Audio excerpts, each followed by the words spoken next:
I have come here to chew bubblegum and kick ass. And I'm all out of bubblegum. He's gotta be big and strong enough to turn me on. The boys are back in town.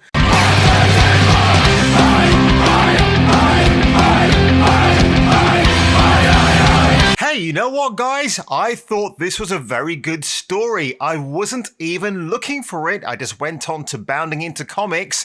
Now, before I talk about this story today, can you do me a massive favor, folks? Hit that subscribe button, like this video, share it amongst your friends. If you think I'm a bit of a nutcase, and you think I might be slightly adorable and even cutesy-wootsy, like Haley Steinfeld and her duck feet in Hawkeye.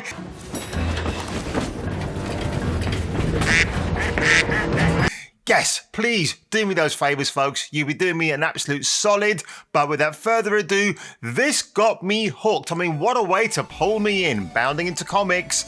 It's a new adventure from Graham Nolan. I don't know who this guy is. He's got onto Kickstarter, and basically he has produced a comic book called Giant-Sized Two-Fisted Manly Tales. I mean, you're not going to get more succinct and specific than that, are you? It's just pretty badass. It promises multiple tales of toxic masculinity.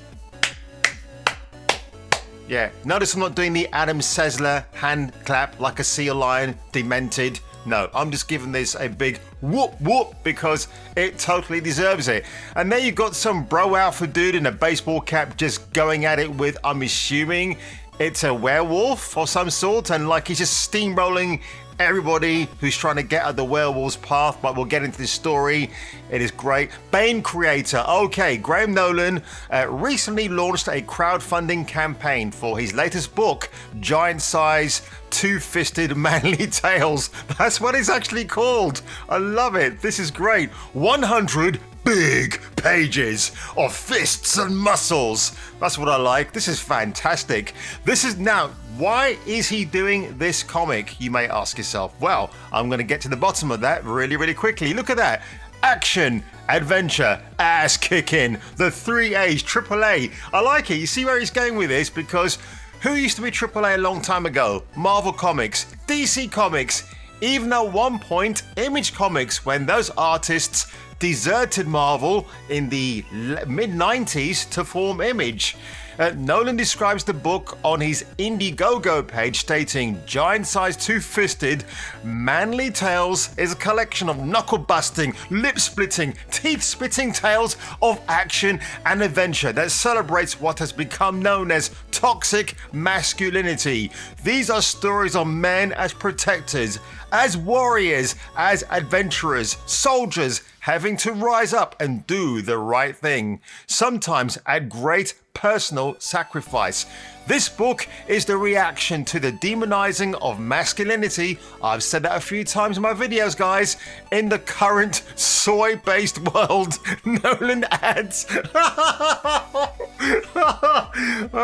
which is why I don't drink soy milk anymore. Look at that. Giant-sized two-fisted manly tales. And this is kind of going back to the era of the 1940s, 50s. That's what it looks like to me. And the nice blood splattering on the cover, which I really highly approve of. Oh, great. Andrew Paquette, who's contributing to the collection, declares the book is a direct response to Marvel DC Comics, taking their well-established, much-loved characters and turning them into woke mockers of themselves. Absolutely true. Jonathan Kent. Poor Nightwing himself. Yeah. Tim Drake. Rest in peace, guys. Even Iceman has just taken the oath for being, well, you know what? I used to be straight, but now, I've gone off women. I just like lots of ding dong. He also explains it's a response that men as a class are frequently treated as dumb, savage, inconsiderate, and unnecessary. At least unless they are pushing the latest environmentalist fad, attacking the police, or slavishly following the orders of their strong female leader. Where's this guy been all my life? I'm going to go and fund this guy. I'm going to do that. Holy shit. This dude is... Yeah, look, again, I've got to emphasize, I have nothing against strong female characters when they are done correctly. When they are side by side by a strong male leader, that's fine by me. I have no problem with that. The original Gears of War series, 1 to 3, they did that extremely well, you know, and there was just no wokeness in those games. Of course, in 4 and 5, we get plenty of that, and I'm going to be making a video about that very soon, folks. So if you like this video today, do hit up the notification icon for more videos when I upload them. But we got a few panels here. So there, yeah, you got the tough male dude.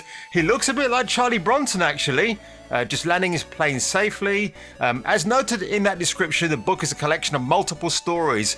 It includes, from Nolan, famed Punisher and Flash writer Mike Barron, fellow Bane creator Chuck Dixon, who's a bro dude, Bo Smith and Tim Rozon, and Underworld creator Kevin Grevioux, hope I've got that name right, sorry if I haven't, Kevin.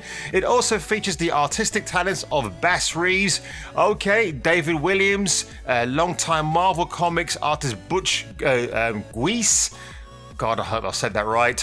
Rogue creator Michael Golden, Andrew Paquette, and longtime dynamic comics artist Roberto Castro. Probably no relation to Fidel. But look at the artwork. It's pretty good, isn't it, guys? And there's a guy looking a bit like Sam Jackson, just smacking the shades out of some mutant creature. I love it, man. This is good. Specifically, Chuck Dixon teams up with David Williams for a story titled Volsung. The official description of the story states, Sealand was a hard land settled by hard men where even murder was forgiven if the proper price was paid in gold or goods. Did I say paid? I meant paid. But a murder done without compensation must be paid for in blood. When men come seeking Enar, son to Hakon, he swears an oath to see them all in hell before he parts with a single coin. Yeah, I think hell was a bit of a typo there, or maybe that's how it's written in the comic. Mike Barron and Butch are teaming up for Gurkha on a Train. Make that into a film, Southeast Asia. Do that, please. A true story of a soldier returning home whose peaceful ride is interrupted by a gang of thugs. Die Hard on the Train, which was the proposed third film in the Bruce Willis series, if I remember rightly. Smith and Rozon team up with Andrew Paquette for True North. This series is a destination and definition of one man's character and courage as he battles the elements, enraged wildlife and communist land pirates in 1955 Alaska, which is, it sounds great. Wow. There is, I Lycan. So the werewolf creature that the dude was fighting at the beginning of this video, that's what I was talking about. But I've got to go to the comments here because this is really good. So Ben Bell, looks like this book was partly made as a subtle jab at DC and Marvel's current incarnations, which is totally worth it, by the way. Sounds great. Some appreciation for men is always welcome. Hear, hear. Awesome. Also,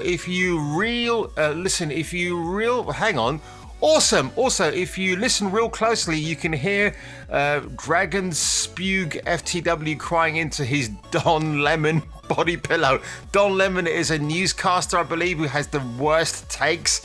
Ugh, yeah, just Google him. You know what I'm talking about.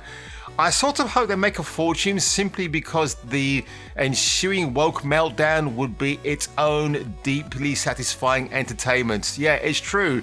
Keep it coming. The boys are back in town, which is probably a good way to kick this video off, actually. Thin Lizzy, Phil Lynott, rest in peace, guys. But this is going to be worth keeping an eye on, actually, because people have had enough of comics, especially comics now. I've said it before on my channel, guys. Go back to old comics, 60s, 70s, 80s, the mid-noughties. There are some good comics in that last period I've just mentioned, but you got to look really, really hard, folks.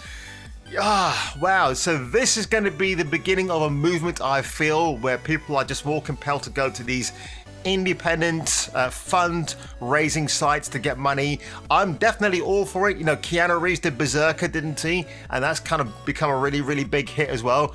So guys, what do you think? Are you up for some male toxic masculinity in 2022 and beyond? I certainly am. And again, not saying women can't be part of these tales, but it sounds to me that they're not. But you can have a strong woman who's not insufferable, who's not unbearable. We can have that. And look, if you watch some old Doctor Who episodes, which I've been doing, I'm on the Sylvester McCoy era at the moment, you can have some very likable, non-insufferable female sidekicks who just have the smarts as well as the beauty. Am I not correct? If I'm incorrect, do let me know in the comments below.